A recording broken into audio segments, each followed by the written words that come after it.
So now please welcome our moderator, Ms. Wendy Chow, Head of Information and Communication Technology of Invest Hong Kong, and our panelists, Mr. Tom Vanderlee, Finance Director of DFI Retail Group, Dr. Saraansh Dave, Director of eMobility of CLP Power Hong Kong,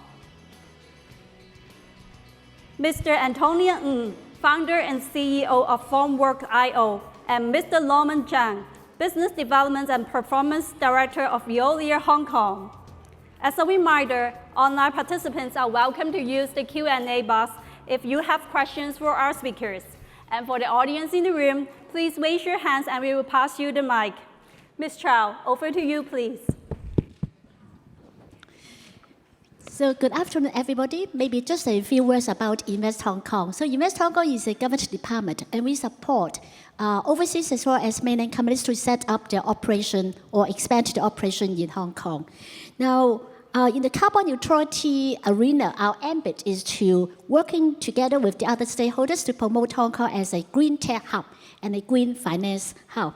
Now, by now, we have learned a lot about how the corporations, they set the target, and then they also have their roadmap, and then they try to monitor their progress to achieve carbon neutrality. Now, as we come to the last part of today's program, we would like to dive a little bit deeper into some specific solutions and products that the company of these four panelists would offer. Now, maybe today, it's good that we have a good mix of multinational companies as well as startup. So I think there's a very good mix. And then, as stated in our climate action plan, now there are three major sources of carbon emission in Hong Kong. Now, the latest statistic as of 2021 is that 62.7% of the carbon emission comes from electricity generation, 18% come from transportation, and around 8% coming from waste reduction. And some of our panelists, their company, are trying to come up with very specific solutions to address the issue about energy saving, green buildings, as well as waste reduction. Now maybe we will start with Tom first, okay?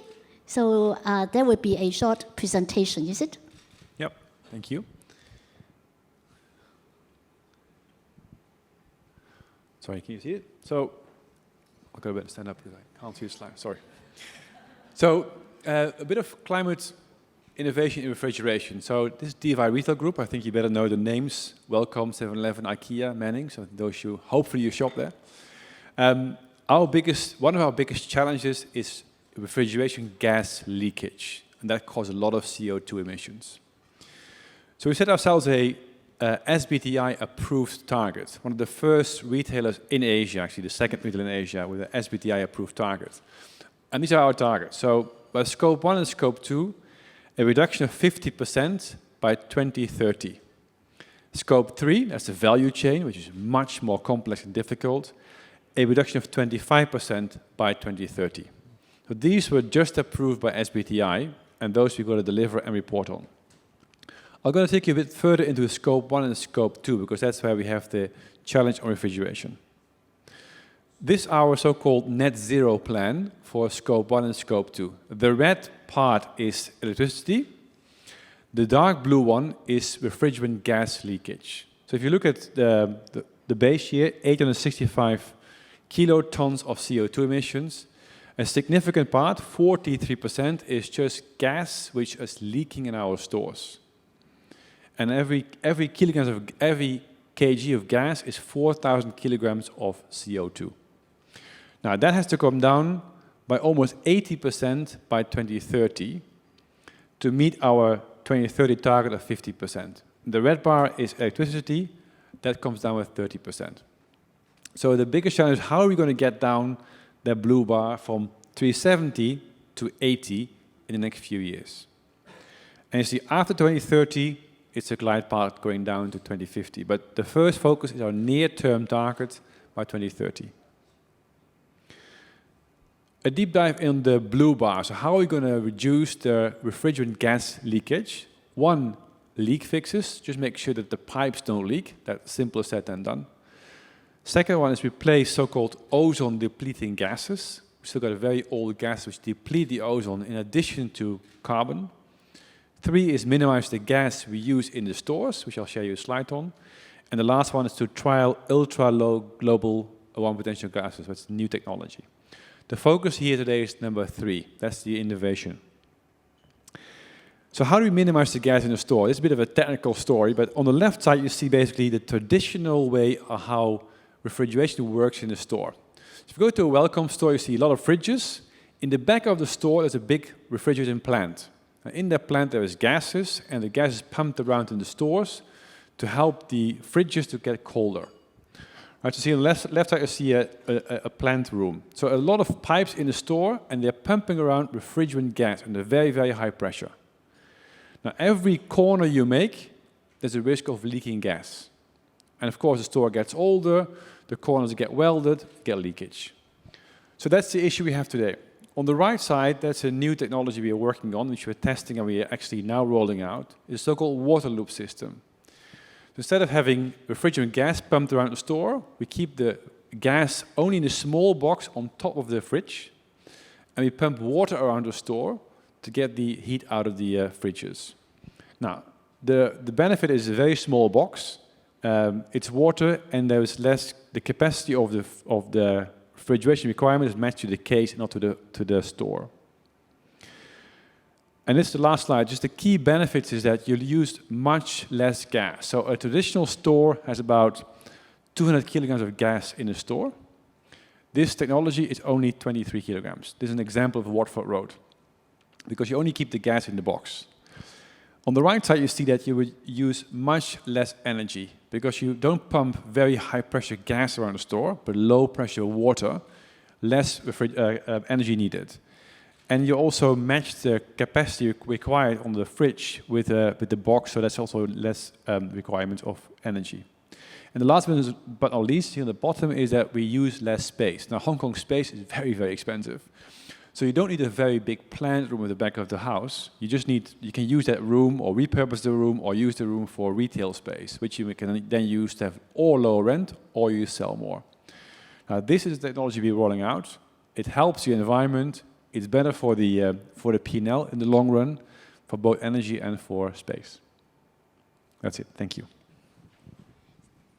So for those of you who were here in the morning, I think you can see that great minds think alike. Because the sharing from A.S. Watson, I think also the gentleman also touched on refrigeration system as one of the key initiatives to achieve energy saving. So the two, I think, are very similar, and we can see that that is really one of the key issues in your sector. So next we will have Dr. Dave from CLP, who will share with us about the electrical vehicle. Thanks. Maybe I'll also stand up here. So I'm Saraansh, and I look after all the e-mobility activity at CLP. As was mentioned earlier by Wendy, electricity and transport are key contributors to climate impact in Hong Kong, at least, and globally. So it's very exciting that at the moment, electricity and the transport sector actually experience a kind of a complex moment where they're becoming more physically linked to each other. So what we do on electricity makes a big impact on transport. I think this was already mentioned a couple of times, but basically transportation is between 18 and 20% of emissions, depending on the country. In Hong Kong, I think it's about 18%. And basically, that's the big challenge we have to kind of address here. How are we going to solve the transportation problem? The power, in a lot of developed economies, the power sector is already on a trajectory to decarbonizing and following Paris agreements, thanks to a lot of historic activity on new technology and new power sources. So now, let's focus on transport and what can we do about that. There's a kind of a big shift going on, which is where vehicles are moving from a fossil fuel-based engine to an electric drivetrain, and this has a lot of benefits on emissions, carbon emissions, as well as air quality. Air quality is a big challenge, particulates and so on, particularly in very densely populated cities, which does lead to premature death and illnesses. So this is actually has a big impact today, not just in the future on climate change. Hong Kong is very well positioned because it's a relatively small city. The power supply is relatively stable, and there is a plan to decarbonize the generation mix. So automatically, the transport sector would get decarbonized. From a CLP perspective, we are committed to the government's mission of net zero by 2050, and our 2030 target is also aligned to the science-based targets. So that's why Tom can take this line and put it in his PowerPoint, and then part of his job is done, but the hard part is still left. So that's the great news for everybody in Hong Kong. The other comment or thing I want to mention is that sometimes there's some debate about, well, if the power generation is not completely renewable, then the benefits of electric vehicles are not as great. Of course, as it decarbonizes the power supply, it's better for vehicles. But there's a study published in Nature in 2021 where they looked at the end-to-end life cycle of electric vehicles, considering the current generation mix across worldwide, and they found that in 95% of regions, it's better to change now from an end-to-end perspective. And the only regions where it's still borderline is where they have a heavy coal generation proportion, such as Poland, which is like 80-90% coal. But in other jurisdictions, it's actually better to change now. So that's kind of my point is you still get benefits even if you go electric today. Yeah? And then, of course, you benefit from the natural decarbonization of the power supply system. The other benefit, for a lot of people in the room is cost. It's way cheaper. And electric vehicles are more efficient on a kilometer basis than combustion engines. Also, on an operational basis, it's cheaper to maintain because there's fewer parts. So total cost of ownership on most vehicles, particularly private ones, is lower if it's electric. Yeah.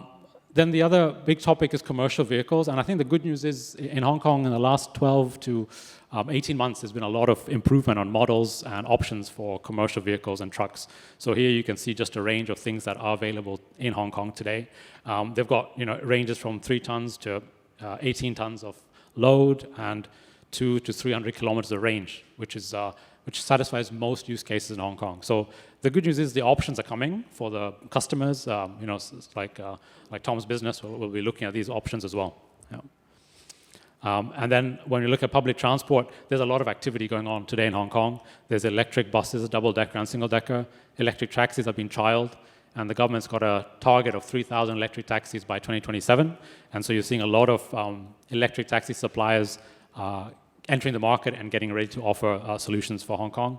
And then on the minibus side, there are actually a number of options for electric minibuses, which again is great news for us because these vehicles actually, I would say, are more polluting because they do so much mileage every day and they operate all the time. So if we can convert the commercial segment to electric, it'll make a huge impact on air quality, as well as, of course, help us meet our climate ambitions in the future. And that'll be it for now. And then we can talk later about some of the challenges. So thank you so much, Dr. Dave. So just a remark that, globally, just like Dr. Dave shared with us, the global effort about transportation taking up around 23% of the carbon emission. In Hong Kong, it's 18%. I think the major reason is that 90% of us, we travel by MTR. And actually, if you just do a Google search, you can find the ranking that Hong Kong ranked #1 in terms of public transportation. We really have a great MTR network. So now we will have Antonio. So Antonio, I always share with, he's the founder of a startup. I always tell the others that, HP also started with 2 people in a garage. So you never know how far a startup can go. Okay, Antonio, the time is yours. Well, we started with 2 people in our study. Good afternoon. Formwork.io is a climate tech startup. And our mission is to accelerate the transition towards carbon neutrality in buildings and construction sector. We are developing a new building materials ecosystem, all carbon negative and circular.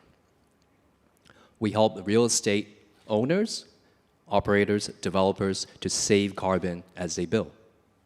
Now, before I became an entrepreneur, I was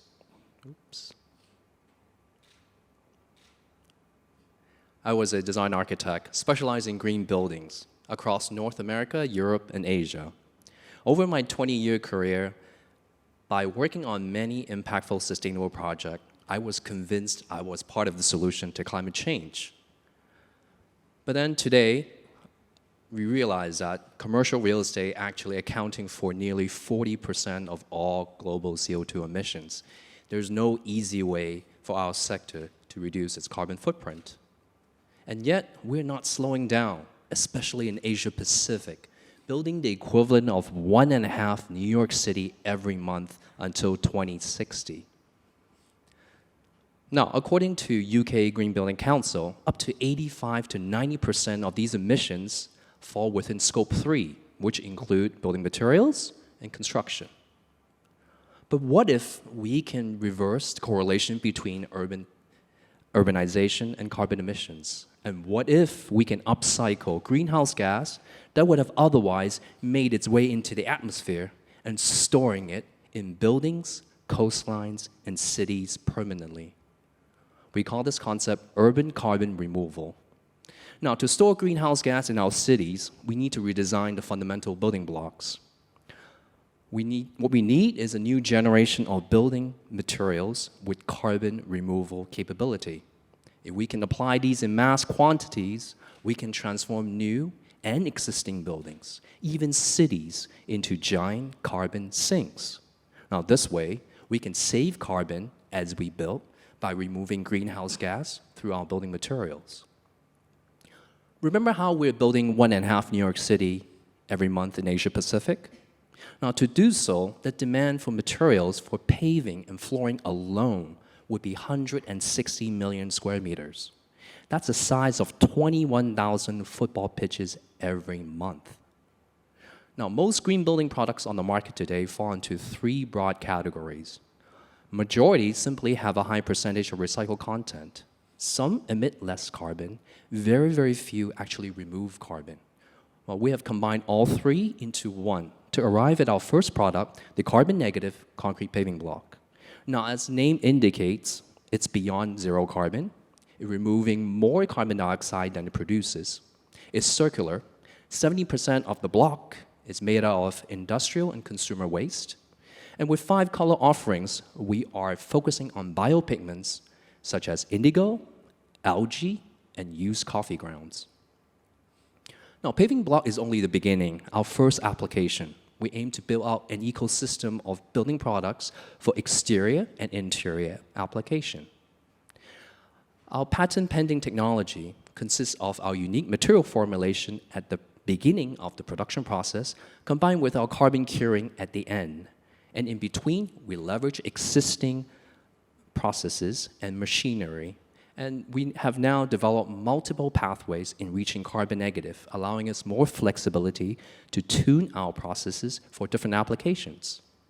And lastly, when it comes to carbon footprint, our product comes in at around negative 0.1 CO2 equivalent. That's a reduction of 110% in terms of carbon footprint. Now, this result has been certified independently by the Hong Kong Polytechnic University. And just to give you a comparison's sake, your average running shoes contains just over 14 kilo of CO2 equivalent, which means that the carbon footprint of your running shoes are likely to be 14 times greater than our block. Now, to sum it up, we hope to continue to support our industry to save carbon as we build. Thank you. So we can see that while Antonio, his company is small at this stage, well, the potential for his companies to make impact will be huge. And then I will follow up on this later, okay? So the last but not the least, we will have Norman. So his company focuses on addressing the challenge of waste reduction. So thank you, Wendy. And thank you, BEC, for giving me this opportunity to serve on this exciting panel. Maybe just a little bit background on Veolia itself. I'm not sure if everybody knows Veolia, the company itself. We are a Paris-based company that specializes in environmental management. We purely do environmental management, whether it's in the form of water, solid waste, or energy management. Energy meaning maybe local loops of energy, district cooling, for example, or district heating, or building energy services as well. And so we have been in Hong Kong for 30 years. This year is our 30th year in operation. And so we predominantly work with the Environmental Protection Department and also the Electrical and Mechanical Services Department of Hong Kong. So I think the focus today is more on the waste management side. So just a little bit of statistics in terms of Hong Kong's challenges.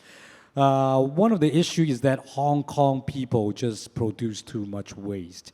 We have about, I think, 15,000 tons of waste that are going to landfills on a daily basis, of which 4,000 tons is maybe in the form of construction waste.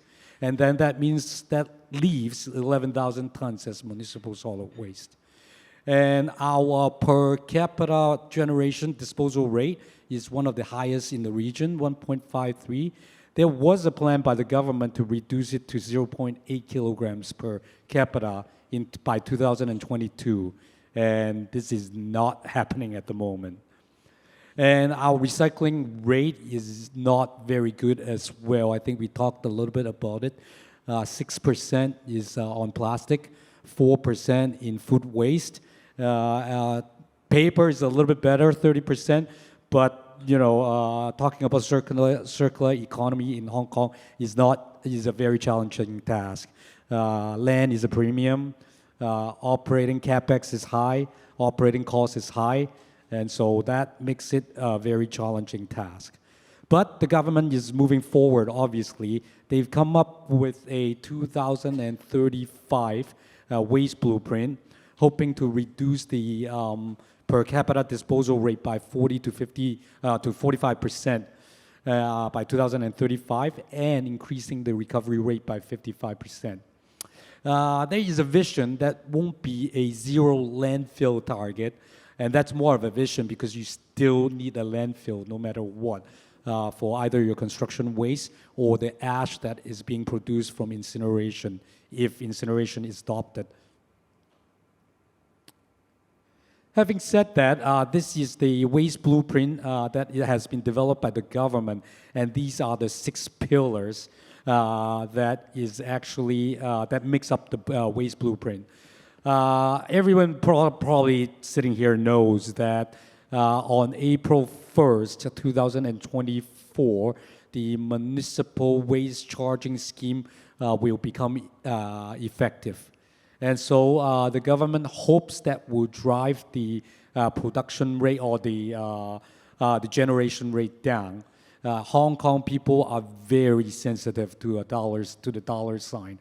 And so hopefully, I think that was well illustrated by the PRS scheme for the plastic bag. And so hopefully that would help to reduce the amount of waste that would be generated. And in addition, that would help in terms of waste segregation or separation at source, because people would then start segregating so that there would be less waste going to the dumpster. And that hopefully would help the recycling industry in Hong Kong. But of course, in terms of industry support, innovation, and education and publicity, this is something that is also required to be done simultaneously. And we don't like to use the term waste anymore, because even waste is a resource. So very often we are talking about resource recovery. And as everybody knows, I think the previous or the linear economy just doesn't work anymore because it's just not sustainable. And so we are, from a waste perspective, what we're talking about is a circular economy approach. And our company is able to focus on this by incorporating all these solutions into our offers. Whether it is from the collection side, where we started from the segregation of waste, to more digitalization, knowing your waste, and actually how much waste would be avoided, so that you have a better record of your waste collection or your waste that have been generated. but also to different type of facilities, in terms of making use of biomass, plastic recycling, recycling, anaerobic digestion, and the different types of recycling method as well. And so these are just some of the examples from our company, not necessarily in Hong Kong, but in Asia Pacific or even in Europe as well. We have plastic recycling over in mainland China, obviously, in South Korea, in Japan, and in Indonesia. We have quite a few biomass energy plant as well in Japan. One of the closest recycling plant we have is over at Hangzhou. And we do a lot of incineration, municipal solid waste incineration, where we capture the steam and then we try to produce electricity as a result. And we also recirculate the ash for, we use the ash for either paving concrete or in concrete bricks as well. And one of the more interesting projects that we have in terms of recycling is that we were able to recover 75% of construction waste at one of our facility over in Nice. I think as Wendy said, great minds think alike, and we all touch upon the carbon emission footprint. As mentioned by, I think, all the speakers, electricity is 62.7, transport's 18.7, but don't forget, waste management is actually 8.4% of the total carbon emission generated in Hong Kong. And so we do have a sort of responsibility to reduce that carbon emission. And on the left-hand side of the screen, this is our company's target, not for Hong Kong, but for our company in general. You could see from 2019 to 2022, those are our results. In terms of emission, we're looking at 14.1 million metric tons of carbon dioxide that have been avoided. And then our target will be increased to approximately 15 million next year. And in terms of circular economy, one of our KPIs was plastic recycling. And we did 490,000 metric tons in 2022, and we're looking to increase that to 610,000 metric tons in 2023. So these are just some of the numbers that I would like to show you of our company's commitment towards carbon neutrality. Thank you.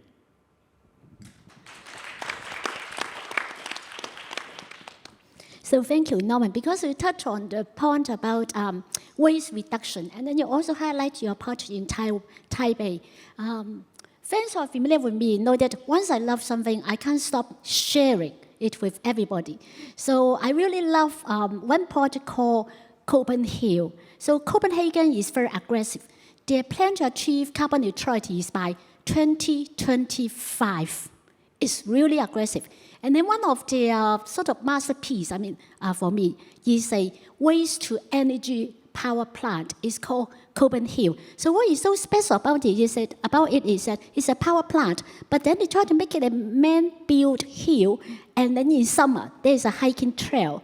In winter, it's a skiing slope. So it is free and open to everybody. So you can see that with imagination, you can really make something waste-to-energy. You think it doesn't sound appealing to you at all, but if you Google search Copenhagen, you really love it. In winter, it's all covered by snow. You go skiing down the slope. In summer, go hiking, and then you can see some stream, white gas coming out of it. It has been processed, so it's the purely water vapor. It's no pollutant with it at all. So it is really amazing. So now, after the sharing of our panelists, now let's come back, just dive a little bit deeper. So, so for Tom, you share with us a refrigeration system, and then you share with us that they are very good, seems to be a very good business case because energy saving 10 to 20%. So you save some money. And then in terms of the space you take up, also saving. Okay, so space is very expensive in Hong Kong. So this seems to be a very good business case. But how fast since it is so good, so how fast would you think the new refrigeration solution would be replicated across the whole group, the retail business? And do you see this being replicable to other business in the group? Yeah, so to answer the first question, to deliver our near-term target of 50%, it's going to cost us $180 million, right? So that's quite sizable. We can't spend it all in 1 year. So it's a program which we run out for 15 years. And of course, the systems we just installed the last 5-6 years, we won't replace. But every system which comes up for replacement, we're going to replace with a new system. So we do it slowly over time, and I think by 2032, 33, we are done with these systems. It can be replicated. It is not it's not something which is IP controlled by us. So any other supermarket or retailer would like to use the system is welcome to copy it, because the more installed base there is in Hong Kong, the lower the cost will be, the more everybody will benefit. So thank you so much. So for Dr. Dave, the electrical vehicle is certainly doing very well in Hong Kong. So the government provide the financial incentive with the 1-for-1 replacement scheme. So there is actual financial incentives. And according to statistics, back in 2019, only 6.3% of the newly registered cars are electric cars. But for the first 8 months of this year, the figure is 16.4%. So it is 10 times. So now things seem to be really doing very well. But do you see any challenges ahead? So Wendy stole my favorite statistics already. So my answer will be much shorter. I think in short, you're right. The private car, I would say, there are two things that really drove its adoption. One was, of course, the 1-for-1 tax. Also, the availability of options for people to buy. That's the one thing. So those two things have been happening over the last few years, and it's led to an increase in penetration of private electric vehicles. The other interesting thing over the last 12 months more so is that there's other options of vehicles now in the market from different manufacturers. So there's actually a lot more choice for customers. So I think that 64% figure will just keep going up even next year, which is great news. Then the flip side to that is, okay, how are we doing on charging infrastructure deployment? That's the constant topic, I think, for everybody. I think today, roughly speaking, the charger-to-car ratio is maybe between 1:8 and 1:10, which, on a rule of thumb basis, it's a little bit high. So actually, you want to see more public chargers compared to the number of vehicles in terms of a ratio. So there's certainly some work to be done on developing more. But I think the good news is there's a lot of activity happening today, i.e. building more chargers in Hong Kong. So I think by this time next year, there should be quite a different picture. It does take time to obviously build stuff up. So there's a bit of a lag between the demand and the supply of chargers. But I think this is more of a short-term thing, and it's being addressed. I guess the second challenge, or not challenge, but potential opportunity for Hong Kong is what happens at the end of life of the passenger vehicles. Because actually, we start adopting them. Maybe in 5 or 6 years, you'll start seeing some cars go into the second-hand market or go into recycling or things like that. So again, this is kind of maybe going back to Veolia. Actually, something that I guess will come up later is the recycling or repurposing of electric vehicle parts as a whole. Of course, for the diesel vehicles and petrol vehicles, it's fairly. I think it's well thought through. There's quite a deep supply chain on reusing parts and so on. So this might be another future challenge that might come up. So thank you so much. So Antonio, your company is small, but your dream is big, I think. Yeah. So just wonder, how would you commercialize your solution by considering the life cycle impact? I remember today one of the speakers talked about there are small startup company coming up with all these new construction materials, but the challenge is about the skill, the volume. So that's why the property developer try to group together so that hopefully the demand would be bigger. So how would you, address this life cycle impact? Yeah, well, from day one, with our circular design approach, we're focusing on material science and life cycle impact from day one. Life cycle impact, it's a big part of why we do this. And we knew that we would have to build trust among stakeholders as we commercialize our climate technology. So we spent almost half a year working with Professor Sai from Hong Kong Polytechnic University to build up our own sort of database. And Professor Sai has over 40 years of experience in life cycle analysis of infrastructure in both North America and Asia. And his team was hugely helpful and instrumental. And from there, we're able to quantify the carbon impact of every step we take, every iteration, every prototype we developed. And in terms of commercialization, it became clear that sourcing of virgin and upcyclable materials came to be very important. And we even knocked on Veolia's door many times. And it really sort of came down to sort of the fact that sort of these materials, we really need to be sort of looked at in multiple different aspects in terms of cost, in terms of supply, in terms of sustainability. And we were working with Nano Advanced Material Institute, NAMI, on this part, and really sort of focusing our efforts and determined to tackle a few sustainability issues, such as transportation carbon, upcycling, as well as pigmentation. And while transportation and carbon and upcycling has been sort of talked about, in my personal view, there's not enough awareness on the issue of the impact of industrial colorant or pigmentation, which is hugely toxic and detrimental to the environment. And so this is why we sort of focus on biopigments, while upcycling sort of industrial and consumer waste.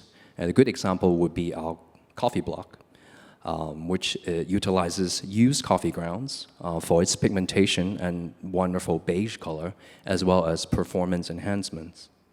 And so another reason why we deeply care about sort of life cycle impact is because we are looking to extend our life cycle boundary beyond cradle to gate. Now, cradle to gate is sort of the standard of every manufacturer's sort of carbon life cycle boundary. But we are looking ahead to see if we can get to cradle. But in order to do that, we need to make sure that everything goes into our product are clean and upcyclable. So thank you. And then for Norman, I know that you don't like the word waste, okay? So I won't use the word anymore. So can you just share with us how the solution of your company sort of achieve positive climate impact? Yeah, I think maybe I go a little bit more on what we do in Hong Kong for this particular question. I think we, as shown in the carbon footprint, you could see that waste management actually contributes 8.4% to the total carbon emission in Hong Kong. Why do you think that is? That's because Hong Kong currently relies heavily on landfill as the final means of disposal. And what that means is that the municipal solid waste that's being disposed of at the landfill, landfill itself serves as a very large sort of anaerobic digester. And so when there is a carbon component in the municipal solid waste, the bacteria starts breaking down the carbon component and converts it into methane. And in a landfill, if the methane is not captured properly, it would then be emitted into the atmosphere, 28 times more harmful than carbon dioxide alone. And right now, our company is operating all three landfills in Hong Kong. We are trying to capture as much methane as possible. Whether to install liners, drilling more wells to capture the gas, or doing more restoration work to ensure that they don't emit into the atmosphere. And right now, we are trying to increase the capture rate as much as possible. At the same time, we are trying to use the methane that has been captured. I think there are 4 uses that we are doing at the moment. One, we have an engine available on site where it converts the methane into electricity. And so the electricity is being used on site. Second is that we use it for leachate treatment. We do have an ammonia stripping plant on site, and so we use the methane for that particular treatment. Third is that we are in collaboration with CLP or the gas company, where we would deliver our the landfill gas or the methane to them so that they can convert it either into electricity or gas so that they can inject it back to their grid. The fourth one is not so desirable, but it still is better than having methane emitted into the atmosphere, is just by flaring it. You're just converting it into carbon dioxide, however. And, but, you know, those are the measures that we are trying in order to reduce the carbon emission into the atmosphere.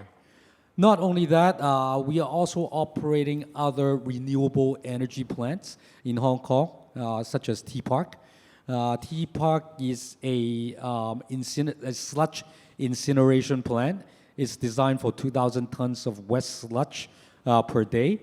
And then, of course, going through incineration, you would get steam generated, and that would go through a turbine, and we could generate electricity on site.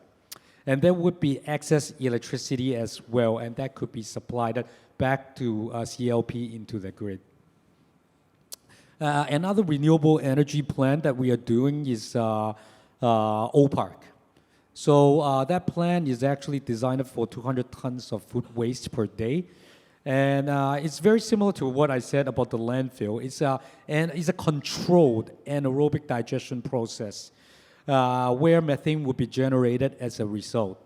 So the methane will be used for on-site usage, and excess could be supplied back to the grid as well. And so by designing and operating these type of renewable energy plant, we could avoid carbon emission as we don't need to rely on coal or natural gas for power consumption. When you talk about the landfill, I always feel very bad because I understand that 30% of what we dump into the landfill is actually food. So 30% of the waste is food.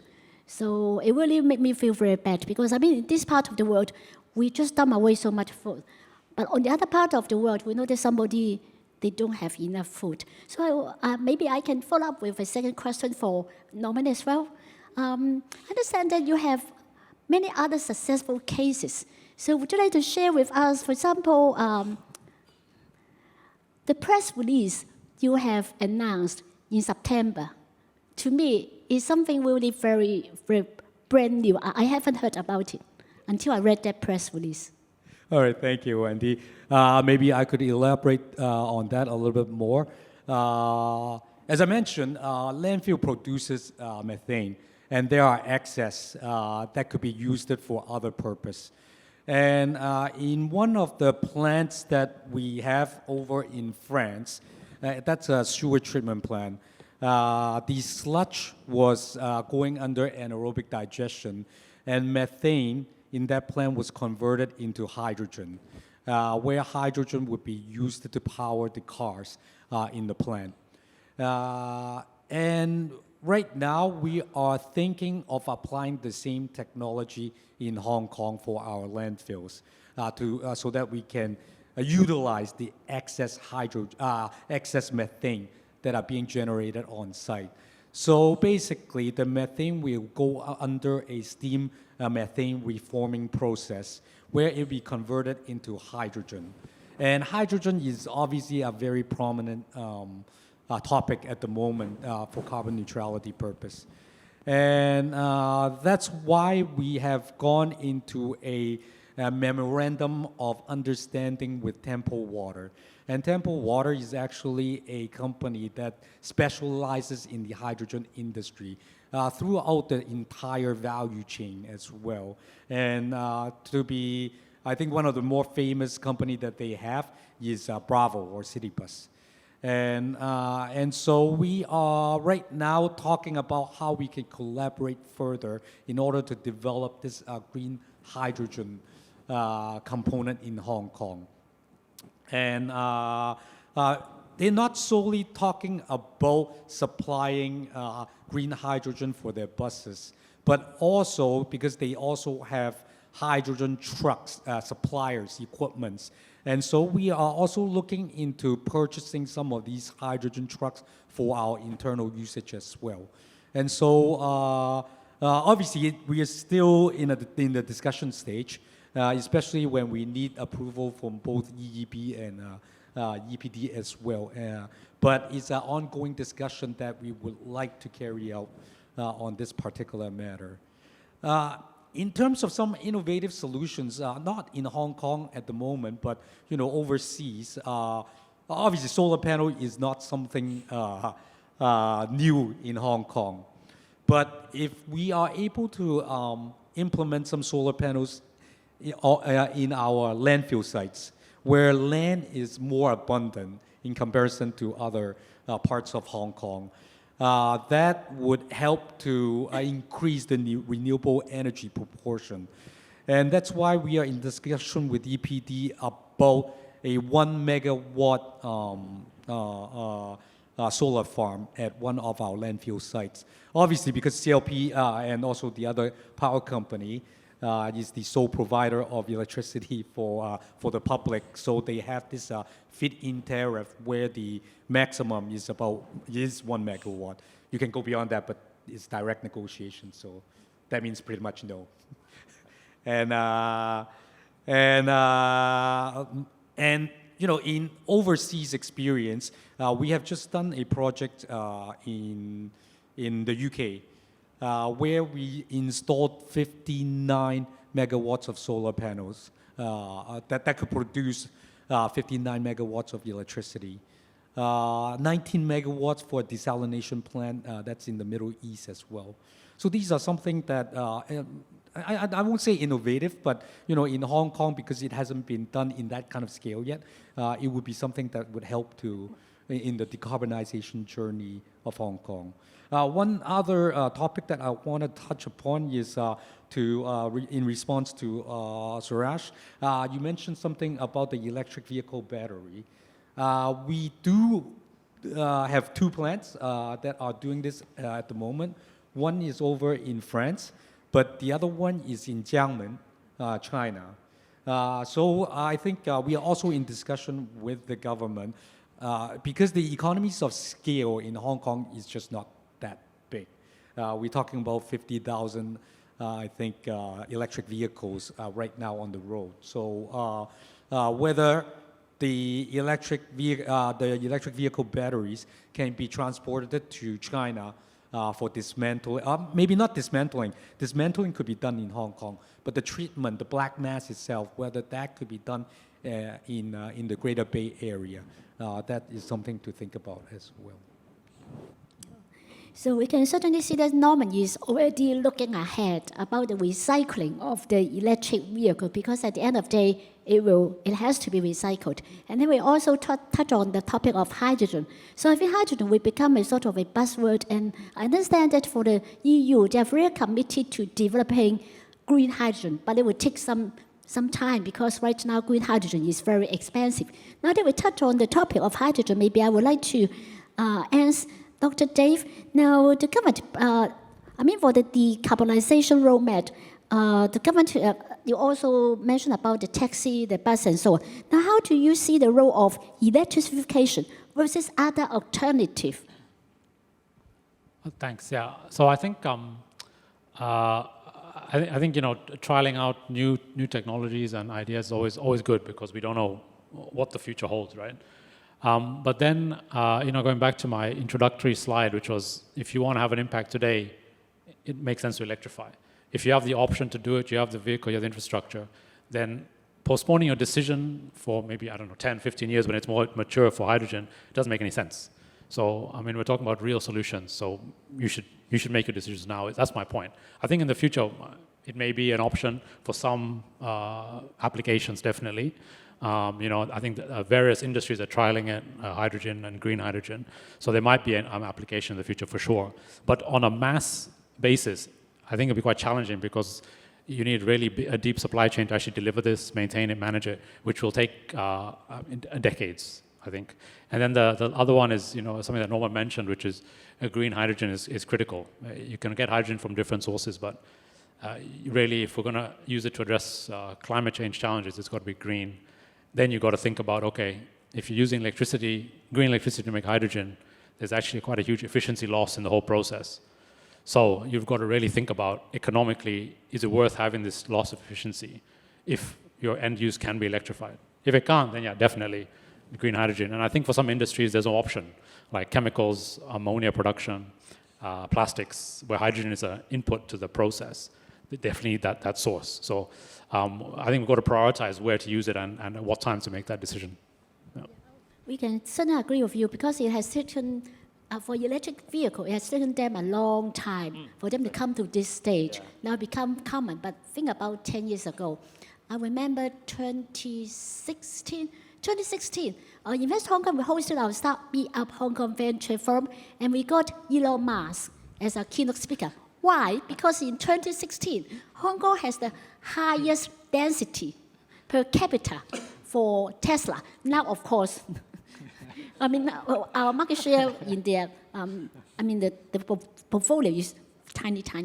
So things have, we have gone a long way to come to this point of having electric vehicle becoming so common. So now, from the new energy, let's move back to something more specific about the refrigeration system. So just like to ask Tom, now do you see any hurdles for your refrigeration system, even if your solution have very good ROI? There's always hurdles other than enough capex, but one thing is rules, regulations. So if you go to the traditional systems, I think the government's now phasing out those older refrigerant gases. The newer refrigerant gases are more environmentally friendly, but some of them are mildly flammable. So in Europe, they've changed the law to allow mildly flammable gases in very, very low quantities in the stores. Here, it's not allowed yet. So certain technologies which are even better than we have now as proposed are just not possible. So we are engaging with the EPD to see how can we make sure that the laws are changed in such a way that this is enabled and possible. Of course, always maintaining safety as the first and utmost priority. That's I think the key barrier for us to go further. But I'm sure that in our consultation, in our discussion with the EPD, this is going to be resolved sooner or later. Yeah, sometimes the regulations sort of left behind the advancement of technology. So you have to be very patient to work with our government departments. No, we are, don't worry. All of you have the experience. So now we come back to the little giant, okay, the startup. So Antonio, now how do the life cycle impact and ROI look like for your solution? Let's maybe focus on sort of the return first. We believe that we have a different value proposition. We believe we're delivering more than meets the eye. So we are providing, beyond the building product, we are actually providing a measurable, scientifically proven reduction on embodied carbon. And this translates to a direct impact and reduction on Scope 3 emissions for all stakeholders in real estate. And we are also sequestering CO2 permanently, leading to a reduction and removal of carbon dioxide. By 2025, we believe that we'll be seeing some of our carbon credits coming in, and we'll be open to explore a revenue sharing scheme with some of our biggest customers.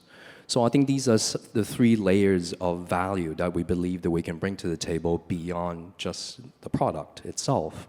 And in terms of investment from a potential customer point of view, we would like to think that, we are on cost parity with other sustainable products on the market locally, but with much more value. We aim to deliver carbon neutral biopigments, 60% upcycle content as standard. And so we have different tiers of product offering, and that would be our standard tier offering. And we will have premium tiers, which would have higher level of customization and sustainability performance. And so we believe that no cementitious product on the market today can sort of bring that value environmentally to the table. So thank you. Okay, now just would like to add one remark. Invest Hong Kong, we have been supporting the startup. And then this year, our Start Me Up Hong Kong Festival was just over. And for the first time, we brought the US-based initiative called Startup World Cup, Asia finale, to be hosted in Hong Kong. And the winner is from Hong Kong. So you can see that actually we are very small, but we can turn out some very good startup. And you never know. Today, they are startup. Tomorrow, they can be a giant, okay? So this has brought us to the end of today's program, and I hope that you have an enjoyable and fruitful day. Thank you so much.